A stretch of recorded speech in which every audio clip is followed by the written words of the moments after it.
12 hours ago, the world thought it was about to witness history, a deal, an end, a moment that diplomats, oil traders, military analysts, and exhausted civilians across the Middle East had been waiting for since the first bombs fell 86 days ago.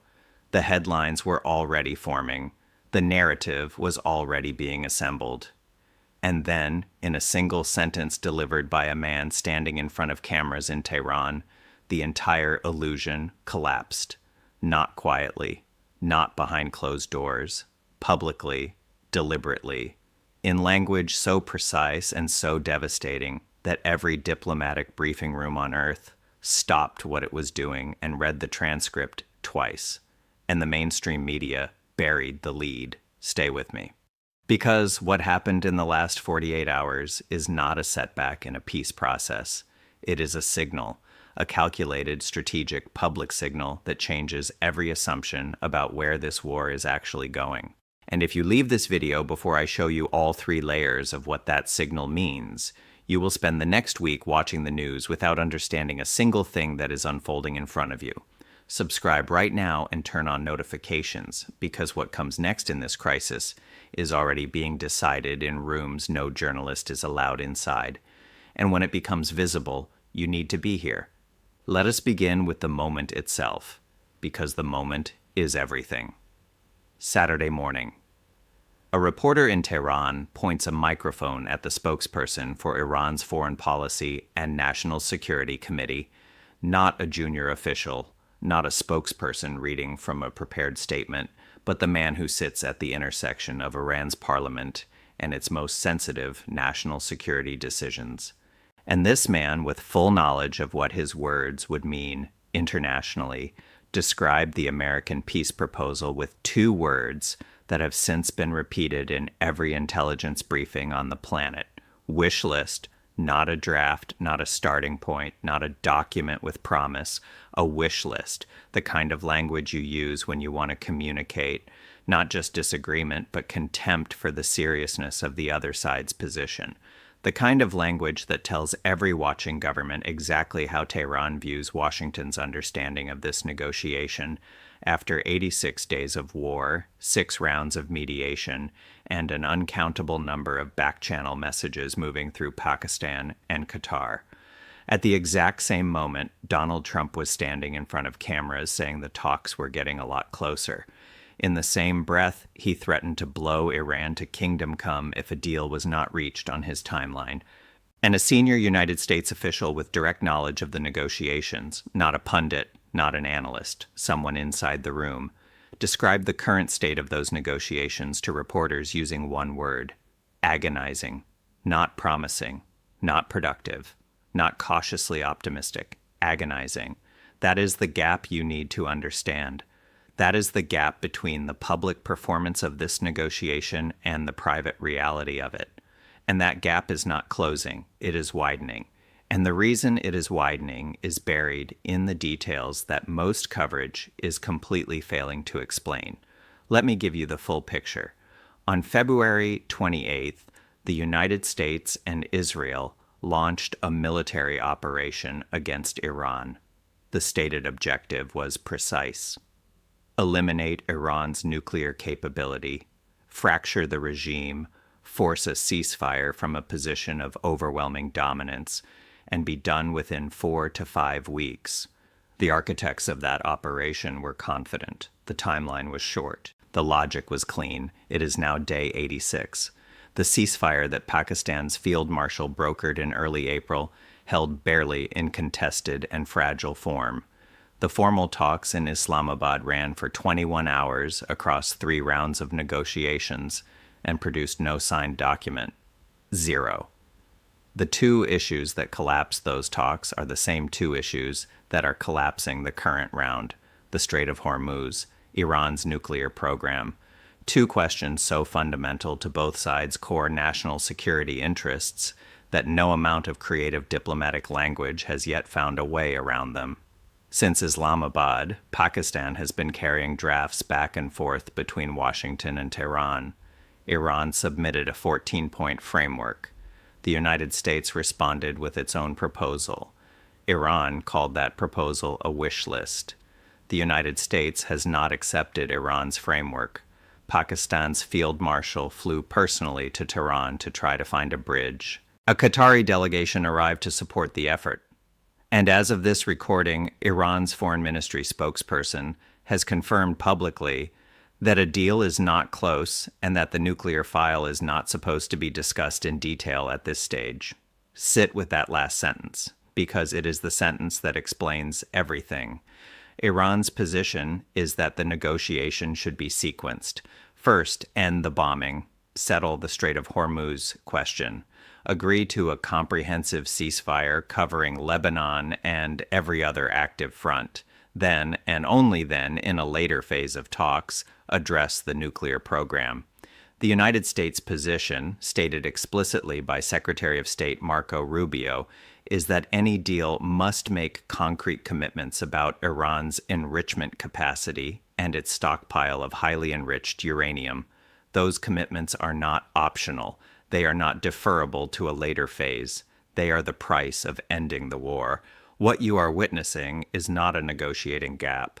It is a negotiating abyss. The two sides are not disagreeing about the terms of a deal. They are disagreeing about what the deal is supposed to cover. And that distinction is the difference between a negotiation that is difficult and a negotiation that is structurally impossible until one side breaks. Now here is where it gets dangerous, because the Iranian parliamentarian who called the American proposal a wish list was not speaking off script. The Islamic Republic does not work that way. The spokesperson for its most powerful legislative security committee does not give impromptu statements on live diplomatic matters without authorization from the structures above him. What was said deliberately at a specific moment for a specific audience, and that audience was not Washington. It was not Pakistan's field marshal sitting in Tehran trying to broker a letter of intent. The audience was every government on earth that is currently watching this war and trying to decide whose version of reality is accurate. For weeks, the American narrative has been building toward resolution. Sources close to negotiations telling reporters that a deal is imminent. Officials using the phrase, "some progress." Trump announcing that talks are getting a lot closer. Every signal from Washington has been pointed in the direction of conclusion. And every single time that narrative has built momentum, Tehran has punctured it, publicly, on the record, with language that cannot be softened or walked back. When Trump said in April that talks were going beautifully and Iran meant business, Tehran's foreign ministry said no negotiations had taken place at all. When Trump described what he called major points of agreement reached over a weekend, Iran's ambassador confirmed that no direct or indirect talks had occurred. And now, as a source tells an American outlet that a final deal will be announced by Sunday afternoon, a member of Iran's parliament appears on camera calling the American proposal a wish list. This is not reactive. This is a strategy. Iran has concluded that the most powerful lever it holds in this negotiation is not missiles. It is not threats. It is the gap between what Washington claims is happening and what is actually happening. Every time that gap is exposed publicly, Iran makes a deposit into a very specific account, not a financial one, a credibility account. And every withdrawal from that account makes the next American claim that a deal is close worth slightly less than the one before it. Watch what happened to oil markets. Reports of an imminent deal once moved prices sharply in real time. Trading desks from London to Singapore recalibrated their exposure within minutes of a promising headline. But when the Washington Times published its exclusive Saturday claiming a deal would be finalized by Sunday afternoon, prices barely moved, because the market has now priced in the discount. When Washington says deal in 24 hours, traders no longer believe it on first read. They wait for Tehran to respond. They wait for the parliamentarian with the microphone. They wait for the word that comes from inside the actual negotiation, rather than from the side that wants the deal to appear closer than it is. Iran is not winning this war militarily, but it is winning the information war. And in a negotiation that ultimately comes down to who blinks first, the information war may be the only one that matters. If you are still watching, you understand how serious this has become. Subscribe now, because the next development in this crisis will not wait for a convenient news cycle. It is already happening in real time. Let me show you the 3 specific receipts from the last 48 hours that prove everything I have just told you. Receipt 1. Iran's parliament speaker confirmed this week that Iran's military has used the ceasefire period to rebuild its capabilities. Not restored, rebuilt. That is not the language of a side that is negotiating from a position of exhaustion. That is the language of a side that entered the ceasefire intentionally, used the pause strategically, and is now negotiating with a reconstituted military posture behind it. When the guns went quiet in April, most Western analysis assumed Iran was buying time to survive. Tehran was buying time to prepare. Receipt 2. Iran's Revolutionary Guard issued a statement Wednesday confirming that if the United States and Israel resume strikes against Iran, the conflict will be extended beyond the region. Beyond the region. That phrase has a precise meaning in the strategic vocabulary of this war. It means Iranian proxies and partners in locations outside the immediate Middle East theater would be activated. It means the conflict that began as a targeted operation against Iranian nuclear sites becomes something with a fundamentally different geographic footprint. The IRGC did not issue that statement as a negotiating tactic. It issued it as a capabilities assessment. They are telling you what they believe they can actually do. Receipt 3. Iran's parliament speaker said directly this week that Iran is worried it cannot trust the United States because Washington has, in his words, no honesty at all. He was not speaking diplomatically. He was not leaving room for interpretation. He was stating Iran's formal institutional position that the party sitting across the table from them in this negotiation is not negotiating in good faith. When one party in a negotiation publicly accuses the other of fundamental dishonesty, you are no longer in the territory of difficult talks. You are in the territory of talks that are being conducted for reasons other than reaching an agreement. Now, I want to give you 3 scenarios for where this actually goes, and I want to be honest about how different they look from the version you are getting from official channels. Scenario 1. Pakistan's field marshal finds language on the Strait of Hormuz that both sides can present to their domestic audiences as something resembling a win. The nuclear question gets explicitly deferred to the next 30 days of talks with vague language about future commitments. Iran announces it has secured an end to hostilities and will pursue its rights through legitimate diplomacy.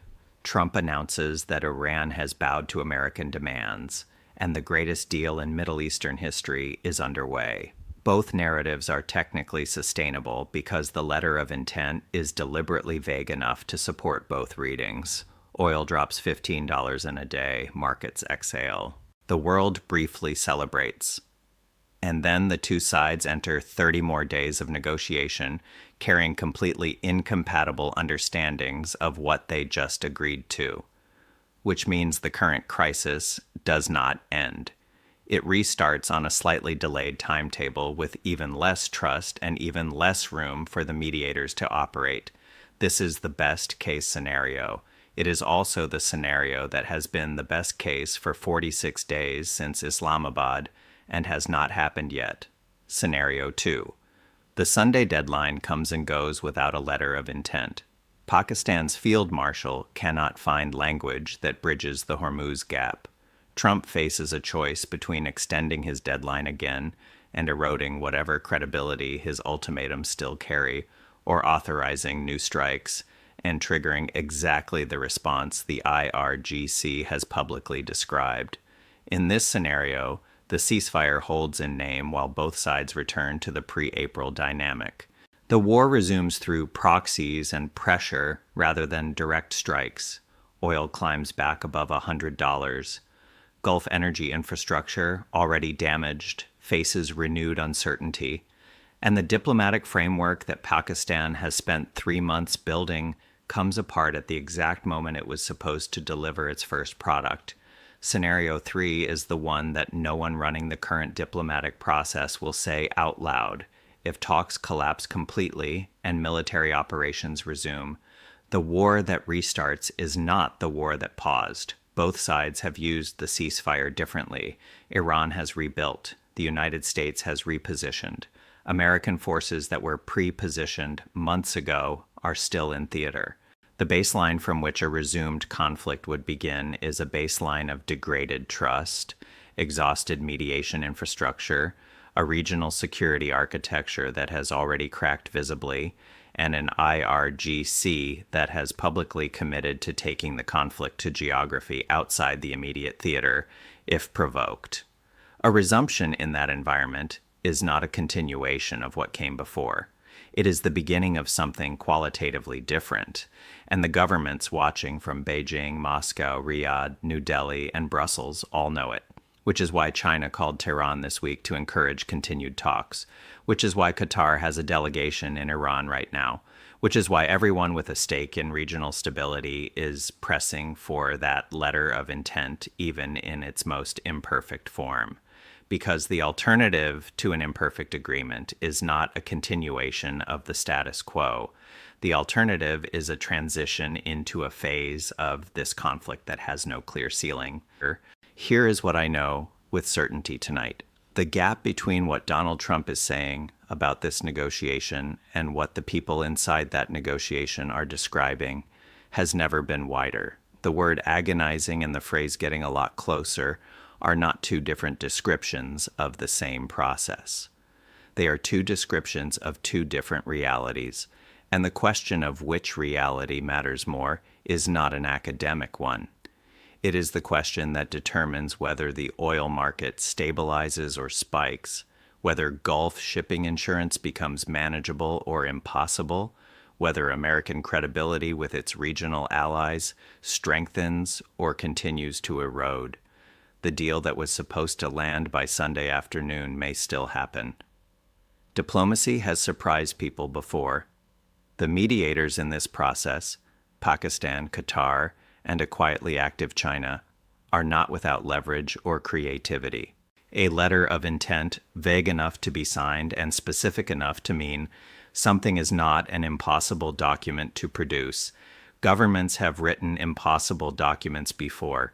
They have translated incompatible positions into language that both sides could walk away from without publicly admitting they lost.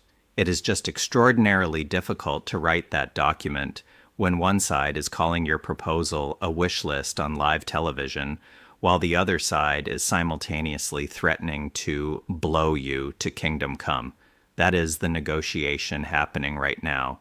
That is the peace process the world is watching.